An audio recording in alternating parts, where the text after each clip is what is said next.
Marhabannya Ramadan. Selamat datang di bulan yang suci dan penuh berkah. Ramadanku gembira, peduli, dan menyayangi. Teman-teman sudah merasa gembira untuk menyambut bulan Ramadan 1442 Hijriah. Tentunya kita semuanya bahagia dan bergembira. Salah satu kegembiraan kita adalah mempersiapkan diri menggunakan waktu-waktu kita dengan kegiatan yang bermanfaat dan kegiatan-kegiatan yang menambah amalan-amalan kebaikan kita. Salah satunya adalah menyimak kisah para nabi dari Asatidzah Nurul Islam selama hampir kurang lebih 10 hari. Kesempatan pertama adalah kisah Nabi Idris yang akan disampaikan oleh Ustadzah Nia dan Ustadzah Alfi. Terima kasih, selamat menyimak. Baik teman-teman, untuk yang pertama Ustadzah Nia akan menceritakan kisah Nabi Idris, yaitu kelahiran Nabi Idris alaihissalam. Kelahiran Nabi Idris alaihissalam. Pada suatu hari di Babilonia, Irak, lahirlah seorang anak laki-laki yang sangat tampan dan sangat sehat. Dia adalah anak dari keturunan suami istri, yaitu Yarid. Anak itu diberi nama Kanuk. Nah, dia adalah keturunan Yarid bin Mahlail bin Kainan bin Anusi bin Syid bin Adam alaihissalam. Jadi sudah pasti ya bahwasanya Kanuk ini adalah cici dari Nabi Adam alaihissalam, yaitu cucu dari Nabi Syed alaihissalam. Nah, Kanuk memiliki tubuh yang sangat sehat dan kuat. Dia adalah anak yang sangat cerdas dan selalu haus akan ilmu pengetahuan. Pada zaman dahulu, tidak seperti sekarang ya teman-teman. Sekarang sudah ada sekolah, tapi zaman dahulu sekolah belum ada. Makanya pada zaman dahulu anak-anak di Babilonia, Irak belajar bersama keluarganya masing-masing. Kanuk merupakan anak yang sangat cerdas dan selalu haus akan ilmu pengetahuan. Maka dari itu sang kakek atau Nabi Syed alaihissalam selalu mengajarkan banyak sekali ilmu. Nah, apa saja sih yang diajarkan Nabi Syed alaihissalam kepada Kanuk? Nah, simak terus ya teman-teman videonya. Sang kakek Nabi Syed alaihissalam memberikan gelar kepada cucunya yaitu Idris dengan sebutan Idris. Ketika itu, sang kakek menyadari bahwasanya cucunya tersebut memiliki kemampuan yang sangat luar biasa dan mengetahui bahwasanya cucunya itu haus akan ilmu pengetahuan. Maka kakeknya memanggil Kanuk dengan sebutan Idris. Kemudian cerita selanjutnya yaitu menggantikan Nabi Syed alaihissalam. Idris membuka sohifat yang ada di hadapannya. Sohifat adalah lembaran-lembaran yang berisi ajaran-ajaran ilahi, hukum-hukum, dan ayat-ayat peninggalan Nabi Syed alaihissalam. Dibacanya setiap kalimat yang tertulis di sana dengan teliti. Isi sohifat itu menuntunnya berbuat kebajikan, tidak mengikuti perbuatan keji yang marak dilakukan oleh anak cucu Qabil, yaitu kakek moyang dari Nabi Idris alaihissalam. Pada masa itu banyak orang yang belum berilmu. Sekolah atau lembaga pendidikan tempat belajar mengajar seperti sekarang belum ada. Seseorang harus belajar sendiri atau belajar dari keluarganya untuk menjadi orang yang berilmu. Idris bersyukur ia menguasai berbagai ilmu pengetahuan yang diajarkan oleh kakeknya, yaitu Nabi Syed alaihissalam. Sang kakek yakin dengan dia mengajarkan banyak ilmu pengetahuan kepada Idris, dia akan bisa menjadi khalifah yang baik di muka bumi ini. Sepeninggal Nabi Syed alaihissalam, kakeknya mengangkat Nabi Idris sebagai khalifah, yaitu sebagai pengganti dia untuk mengajarkan ilmu agama Allah Subhanahu wa taala. Pada saat itu ketika Nabi Idris mendapatkan wahyu dari Allah, beliau selalu menulis wahyu tersebut di atas batu, karena pada masa itu belum ada yang namanya buku, belum ada yang namanya pulpen, belum ada yang namanya penggaris atau pensil seperti saat ini ya teman-teman. Jadi karena kecerdasannya saat itu masih belum ada orang yang bisa menulis aksara. Jadi orang yang pertama bisa menulis adalah Nabi Idris alaihissalam, yang mana Nabi Idris tersebut selalu banyak diajarkan oleh Nabi Sid alaihissalam untuk menulis, untuk membaca, dan memahami setiap ilmu yang telah diajarkan oleh Nabi Sid. Karena kepandaian dari Nabi Idris, maka banyak sekali orang-orang yang ingin belajar bersama Nabi Idris. Banyak sekali orang-orang yang meniru ilmu yang diajarkan oleh Nabi Idris alaihissalam, karena ilmu tersebut sangat bermanfaat untuk kehidupan manusia mendatang. Nah, apakah dengan kemampuan Nabi Idris yang bisa membaca dan menulis serta mengartikan berbagai banyak ilmu, apakah mendapatkan banyak kecaman atau tantangan di kehidupannya? Nah, saksikan terus ya videonya teman-teman. Selanjutnya, Nabi Idris adalah seseorang yang ahli dalam ilmu astronomi atau ilmu bintang atau ilmu falak ya kita menyebutnya. Ketika itu malam hari begitu hening. Di langit bintang-bintang berkelip, bulan bersinar temaram, sesekali meteor atau bintang jatuh melesat. Menembus lapisan atmosfer bumi, meteor itu meninggalkan cahaya melayang yang indah sekali. Cahaya itu pun menghilang seiring dengan terbakarnya meteor di atmosfer bumi. Sungguh pemandangan malam yang luar biasa indah. Nah, ketika itu orang-orang sedang terlelap tidur, tapi tidak bagi Nabi Idris. Nabi Idris sangat terpesona dengan keindahan malam itu. Makanya beliau ingin mempelajari apa sih dibalik semua arti bintang-bintang tersebut. Nah, kemudian beliau membuat sebuah teropong kecil. Dengan kecerdasan beliau berhasil membuat sebuah alat yang dapat digunakan untuk melihat bintang-bintang tersebut. Kemudian beliau mempelajari semua rasi bintang yang nantinya bermanfaat untuk kehidupan manusia.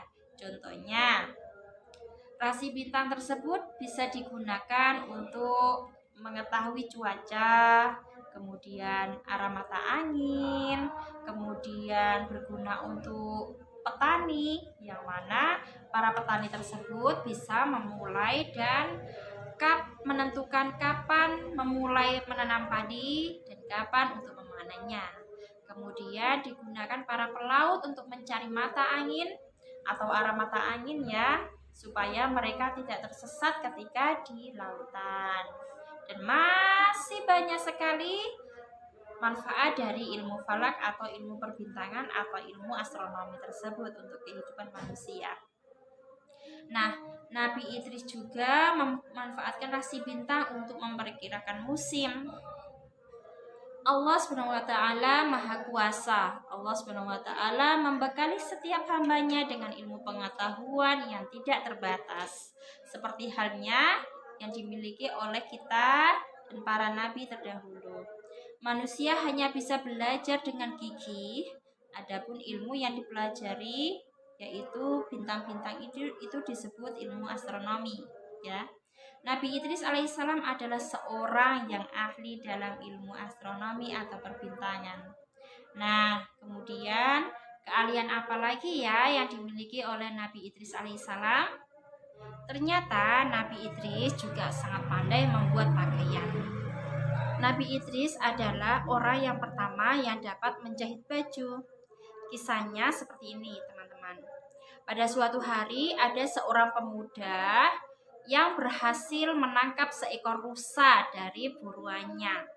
Kemudian si pemuda tadi menguliti si rusa dan menjemur kulit tersebut, kemudian ditarik-tariknya agar bisa molor ya istilahnya, atau bisa semakin lebar. Setelah kulit rusa itu lentur, kemudian dia melebarkan kulit rusa tersebut dan memasangkannya di tubuhnya dengan cara melilitkan dengan seutas tali. Pada suatu hari ketika dia sedang bekerja di lahan pertaniannya, si pemuda tadi pakaiannya melorot. Nah, ketika melorot itu kelihatan auratnya. Kemudian tidak sengaja Nabi Idris melihat kejadian tersebut. Kemudian Nabi Idris mencari sebuah bahan yang mana bahan itu masih tetap dari kulit hewan ya teman-teman. Kemudian Nabi Idris berpikir, bagaimana ya caranya agar pakaian ini tidak lepas ketika digunakan bekerja. Kemudian Nabi Idris mencari seutas benang dan benang tersebut digunakan untuk menyatukan kulit yang satu dengan kulit yang lain, sehingga Nabi Idris pun mencoba bagaimana caranya agar pakaian ini bisa nyaman dan bisa melindungi dari sengatan matahari atau dari udara dingin. Kemudian Nabi Idris menjahitnya menjadi satu pakaian dan membentuk sebuah pola yang seperti saat ini kita pakai. Nah, dengan seiring berjalannya waktu, banyak sekali orang yang berdatangan kepada Nabi Idris meminta untuk diajarkan bagaimana cara membuat pakaian. Nabi Idris dengan sukarela dan sangat senang sekali. Karena apa? Karena beliau dengan ikhlas bisa berbagi ilmu untuk membuat pakaian yang nantinya bermanfaat untuk kaumnya.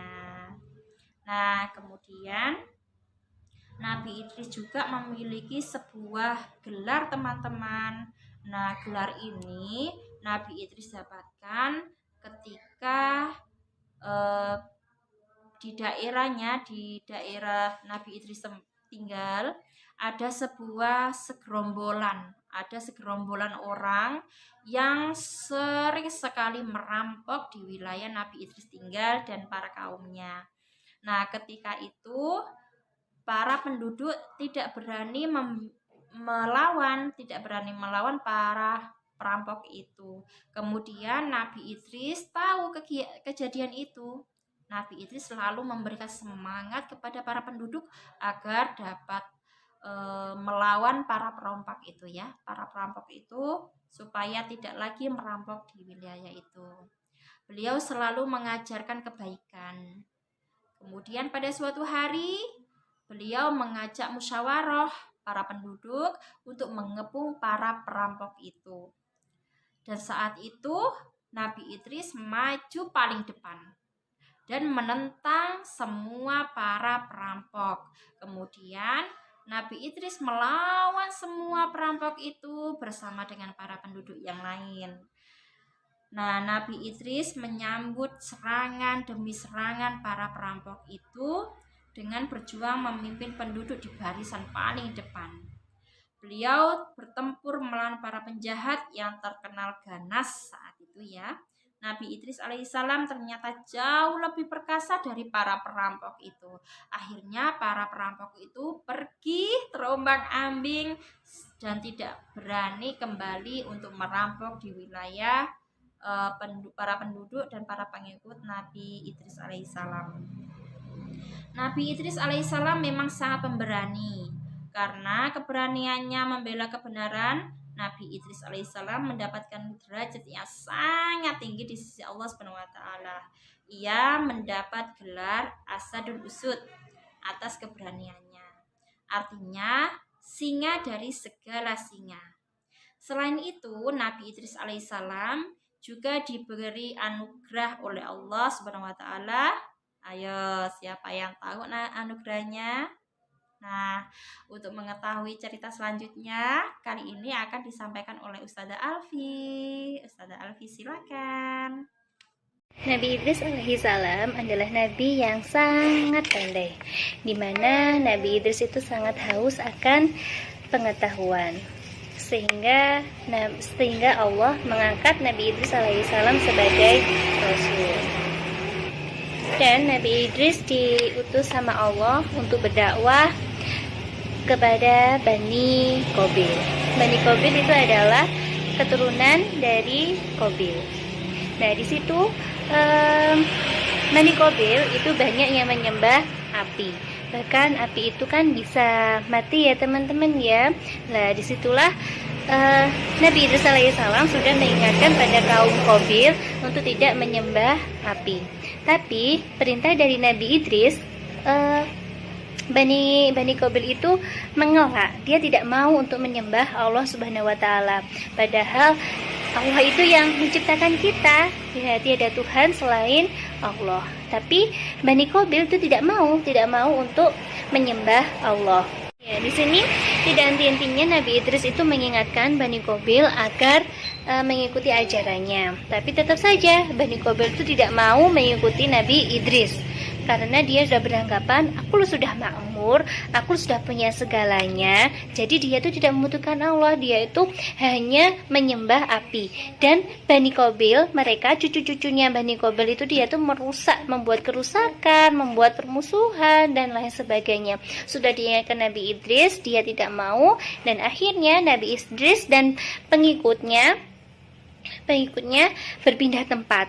Nah, sama Allah diutus seperti itu agar meninggalkan wilayah dari Bani Qabil. Nah, akhirnya disitulah Allah menurunkan azab bagi semua umatnya dari Bani Qabil. Nah, apa itu azabnya?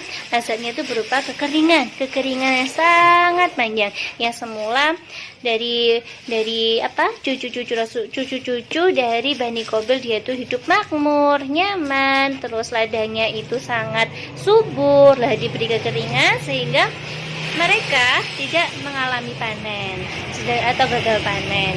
Nah, selain itu, di samping itu, rakyat umat dari Nabi Idris alaihissalam diberi kemakmuran, terus ladangnya sangat subur, panennya melimpah, seperti itu. Setelah lama-kelamaan, Nabi Idris alaihissalam merasa iba, merasa kasihan karena kekeringannya itu sangat panjang sekali. Akhirnya Nabi Idris alaihissalam berdoa kepada Allah agar mengabulkan doanya. Terus kekeringan yang ada di Bani Qabil agar segera berhenti.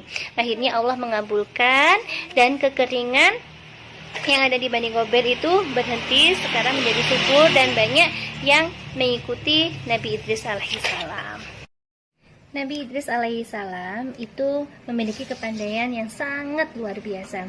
Di samping Nabi Idris itu pandai ilmu matematika, terus menulis dan juga astronomi, Nabi Idris itu juga pandai dalam membuat pakaian atau menjahit. Nah, di sini pada suatu hari Nabi Idris itu sedang menjahit sebuah pakaian. Datanglah seorang tamu di mana tamunya itu datang ke Nabi Idris, bertamu ke rumah Nabi Idris dengan membawa sebutir telur. Nah, untuk apa telurnya itu teman-teman? Siapa yang tahu? Iya, telurnya itu ternyata seorang tamu itu berkata kepada Nabi Idris, padahal itu masih belum masuk, masih di depan pintu. Dia itu berkata, Nabi Idris, wahai Nabiullah, mana Tuhanmu? Apabila kamu punya Tuhan, bisakah Tuhanmu itu masuk ke dalam telur ini? Nah, tamunya itu berkata seperti itu, bertanya kepada Nabi Idris. Nah, di situ Nabi Idris menjawab. Sebelum menjawab, Nabi Idris itu hanya tersenyum. Nah, terus Nabi Idris itu mempersilahkan masuk kepada tamunya itu. Silahkan masuk, silahkan duduk. Nah, ketika tamunya sudah masuk dan sudah duduk, Nabi Idris kembali bertanya lagi. Wahai Anda, untuk apa Anda datang ke sini? Nabi Idris berkata seperti itu. Terus tamunya itu menjawab lagi. Wahai Nabiullah, jika engkau mempunyai Tuhan, memiliki Allah yang disembah, bisakah Allah, Tuhanmu, masuk ke dalam telur ini? Bagaimana Nabi menjawab? Bagaimana Nabi Idris menjawab? Iya, Nabi Idris itu hanya tersenyum saja. Oke. Sambil tersenyum lagi ya. Sambil tersenyum lagi, Nabi Idris itu sambil melihat iblis tadi, Nabi berkata, jangankan masuk ke dalam telur itu, tapi masuk ke lubang jarum pun Tuhanku itu bisa. Dengan semangatnya, dengan tekadnya, Nabi Idris itu bilang seperti itu. Bagaimana iblis tadi? Nah, iblisnya terkejut juga. Lalu secepat kilat, Nabi Idris pun menancapkan jarum tadi ke mata iblis. Nah, iblis langsung gini, iblis merasa kesakitan dan menjerit. Ternyata Nabi Idris itu tahu kalau di hadapannya itu adalah seorang iblis. Nah, karena tertusuk jarum tadi, sehingga mata iblis menjadi buta. Nah, karena buta tadi, iblisnya langsung lari tunggang langgang ya teman-teman ya, maaf. Langsung lari meninggalkan Nabi Idris alaihi salam. Selain itu, karena ketekunannya dari Nabi Idris alaihissalam dalam beribadah, sehingga ada malaikat, yang mana malaikat itu meminta izin kepada Allah untuk menemui Nabi Idris alaihissalam. Oke, siapakah malaikat itu? Silahkan disimak lagi ya teman-teman.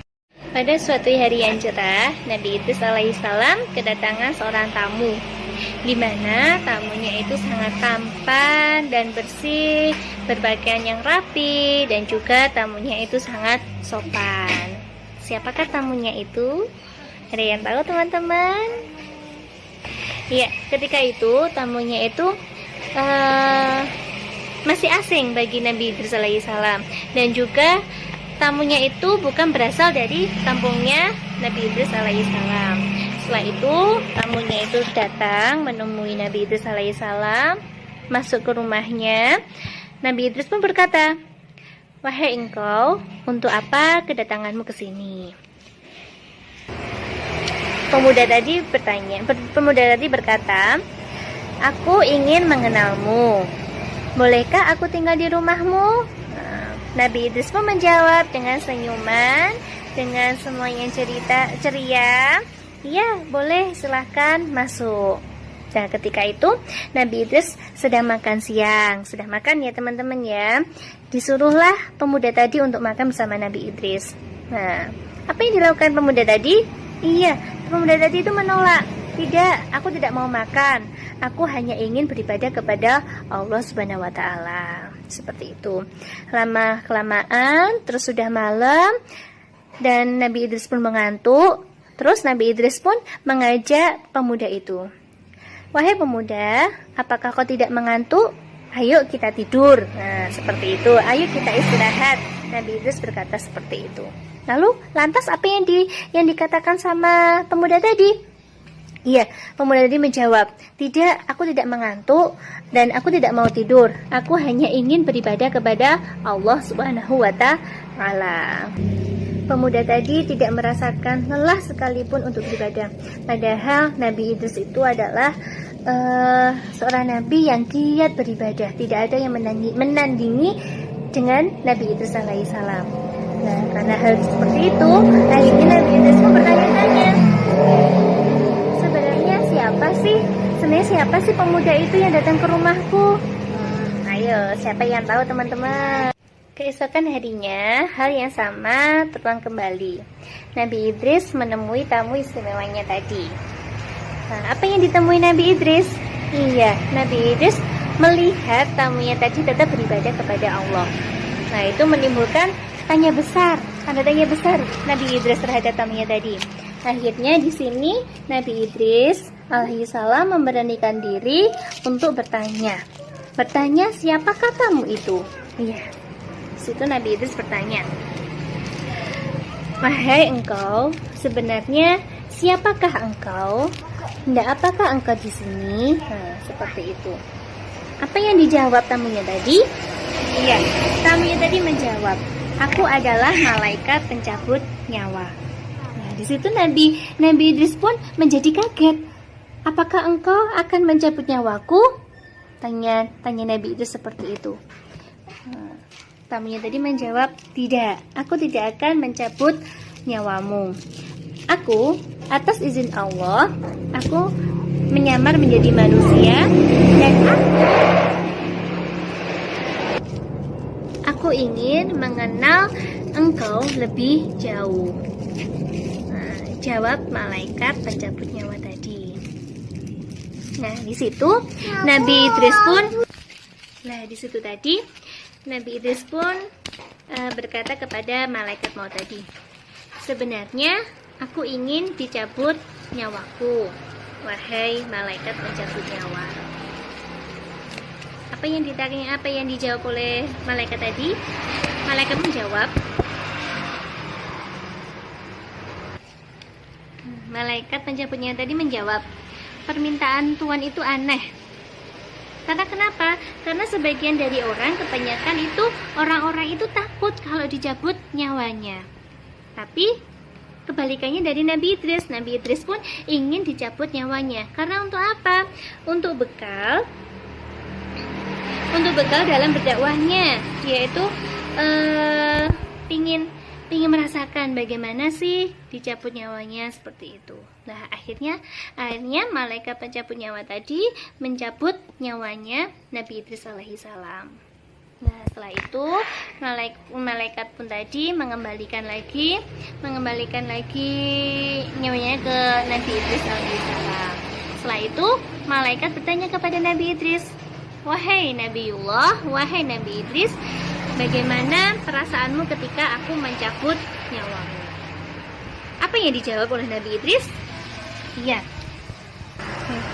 Nabi Idris menjawab, seandainya ada seekor binatang yang dikupas kulitnya ketika ia masih hidup, sakit maut itu 1000 kalinya hal seperti itu. Jadi diumpamakan dengan seekor binatang yang dia itu masih hidup, kulitnya itu dikelupas. Coba bayangkan teman-teman. Seperti itulah yang dirasakan Nabi Idris ketika Nabi Idris dicabut nyawanya. Nah, di situ malaikat menjawab berkata seperti ini. Padahal aku mencabut nyawamu itu secara pelan-pelan. Nah, malaikat pun mencabut nyawanya Nabi Idris itu secara pelan-pelan. Tapi sakit yang dirasakan Nabi Idris itu seperti kulitnya hewan yang dikelupas. Kulitnya hewan masih hidup. Bayangkan teman-teman. Seperti itu seorang nabi dicabut nyawanya dengan pelan-pelan, tapi yang dirasakan seperti itu. Dan Nabi Idris itu adalah nabi yang taat beribadah. Apalagi kita ya teman-teman ya. Apalagi kita yang biasanya secara tidak sadar berbuat dosa, melalaikan ibadah, ya. Jadi di sini mengingatkan kita ya teman-teman ya, agar kita itu rajin untuk beribadah. Sepanjang hari malaikat pencabut nyawa tadi menjadi tamunya Nabi Idris alaihissalam. Terus apa yang dilakukan selanjutnya oleh malaikat pencabut nyawa dan juga Nabi Idris? Ya, tetap simak dari ceritanya Ustazah ya teman-teman ya. Nabi Idris alaihissalam akhirnya mengajak tamunya tadi perwujudan dari malaikat pencabut nyawa tadi untuk berkeliling kampungnya. Dan di situ sambil jalan-jalan Nabi Idris beserta tamunya tadi berbicara. Di situ Nabi Idris mengajukan sebuah permintaan, yaitu aku memiliki satu permintaan. Bolehkah aku meminta? Seperti itu kata Nabi Idris. Malaikat tadi menjawab, katakanlah apa yang kamu pinta. Seperti itu. Nah, di sini apa yang dipinta Nabi Idris? Iya, Nabi Idris ingin melihat neraka. Apa yang dikata dengan malaikat tadi? Nah, malaikat berkata, aneh. Sungguh aneh permintaanmu Nabi Idris, wahai Nabiullah. Nah, di sini Nabi Idris alaihissalam tersenyum. Aku ingin melihat seperti apakah siksa di neraka itu. Dengan begitu, aku bisa meningkatkan ketakwaanku kepada Allah Subhanahu wa taala setiap kali aku mengingat kerasnya siksaan di neraka itu. Baiklah, jawab malaikat itu. atas izin Allah Subhanahu wa taala, Nabi Idris alaihissalam dibawa ke neraka. Di sana Nabi Idris bertemu dengan malaikat Malik, malaikat penjaga pintu neraka. Bagaimana wujudnya malaikat Malik itu? Iya, wujud dari atau rupa dari malaikat Malik itu sangatlah mengerikan.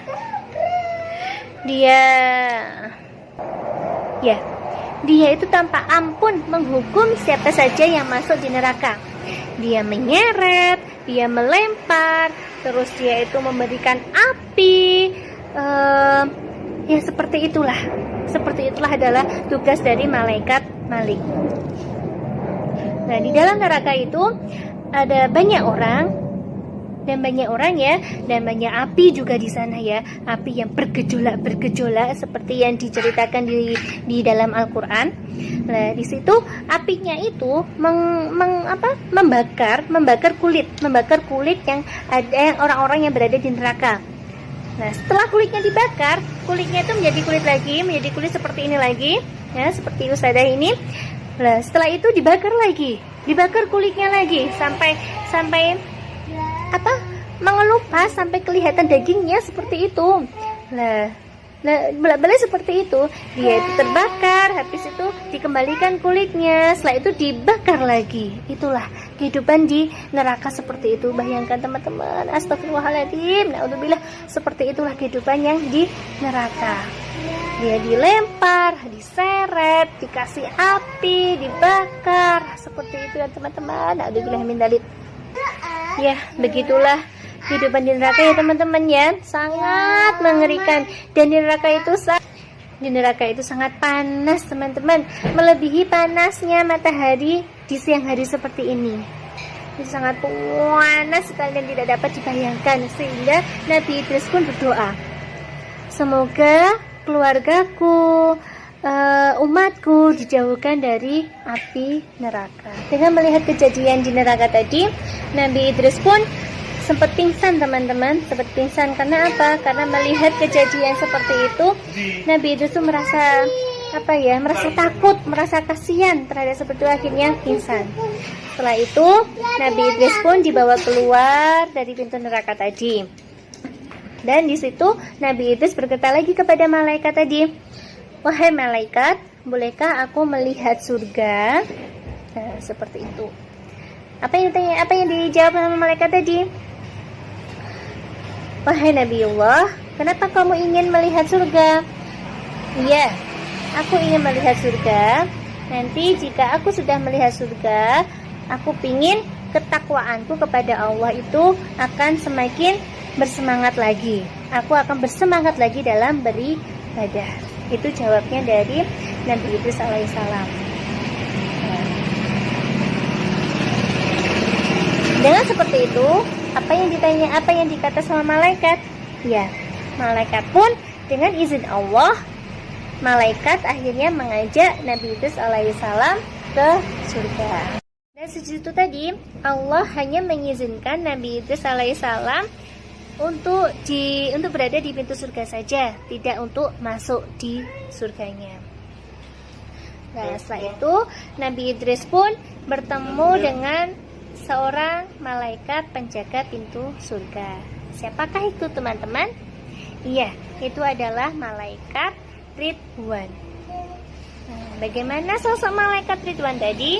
Ya, malaikat Ridwan itu malaikat yang sangat baik, yang sangat sopan, yang sangat ramah, dan juga wujud atau rupa dari malaikat Ridwan itu tampan. Dia wajahnya itu berseri-seri.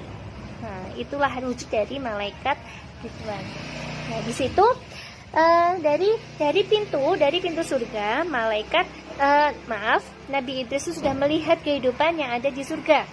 Kehidupannya sangat riang gembira, dan juga di surga itu sangat menyejukkan, sangat menenteramkan hati. Nabi Idris alaihissalam sangat terpesona sekali terhadap kehidupan yang ada di surga, di mana di surga itu kehidupannya sangat bersukaria. Terus di sana juga mengalir sungai-sungai yang sangat jernih. Ada sungai yang terbuat dari madu, susu, dan sebagainya. Nah, di situ Nabi Idris pun berkata lagi kepada malaikat pencabut nyawa tadi, "Wahai malaikat, bolehkah aku masuk ke surga? Di sini aku sudah merasakan sakaratul maut. Aku sudah melihat dan merasakan gimana kehidupan yang di neraka dan juga kehidupan yang di surga. Bolehkah aku masuk, wahai malaikat?" Sehingga malaikat pencabut nyawa tadi meminta izin kepada malaikat Ridwan. "Assalamualaikum, wahai malaikat Ridwan. Bolehkah aku masuk ke surga?" tanya malaikat dan Nabi Idris tadi. Lanjut, apa yang dijawab dengan malaikat Ridwan? Iya, akhirnya malaikat Ridwan pun mengizinkan Nabi Idris alaihi salam beserta malaikat pencabut nyawa tadi untuk masuk ke dalam surga. Di situ apa yang dilakukan Nabi Idris? Iya, Nabi Idris itu meminta izin kepada malaikat tadi, "Wahai malaikat utusan Allah, bolehkah aku meminum air yang ada di surga ini?" Ya, apa yang dikatakan malaikat Ridwan? Ya, malaikat Ridwan tadi juga mengizinkan Nabi Idris alaihissalam untuk minum air yang ada di surga. Nah, Alhamdulillah wa syukurillah. Tidak henti-hentinya Nabi Idris itu mengucapkan syukur setelah dia meminum air yang ada di surga. Air yang di surga itu begitu segar, begitu jernih, beda dari air-air yang ada di dunia.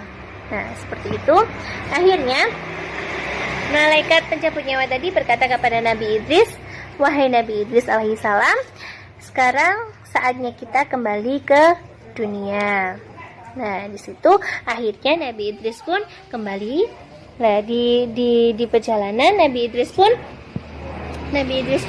mengingat bahwa terompahnya itu ketinggalan ketika mau masuk di surga. Akhirnya Nabi Idris pun kembali untuk mengambil terompahnya. Dan di situ apa yang akan terjadi? Iya, Nabi Idris pun meminta izin kepada malaikat, bolehkah aku tinggal di surga? Nah, seperti itu. Nah, apa yang dijawab oleh malaikat? Iya, malaikat pun menjawab, kamu boleh tinggal di surga asalkan jika hari sudah kiamat dan sudah semua amalan dan beribadahmu sudah dihisab sama Allah Subhanahu wa taala. Nah, di sini Nabi Idris pun tidak ingin keluar. Akhirnya Allah memberikan izin kepada Nabi Idris untuk tinggal di surga. Nah, ketika itu usia dari Nabi Idris itu kira-kira sekitar 82 tahun. Oke, begitu ya teman-teman cerita dari Nabi Idris alaihissalam. Semoga kita dapat mengambil ibrahnya atau hikmahnya. Sekian dari Ustazah. Dadah. Semoga kita dapat mengambil ibrah dari kisah Nabi Idris. Salah satunya bahwa kita sebagai umat Islam harus belajar ilmu yang menyeluruh.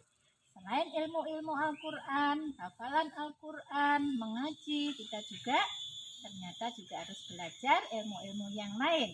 Sebagaimana kisah Nabi Idris.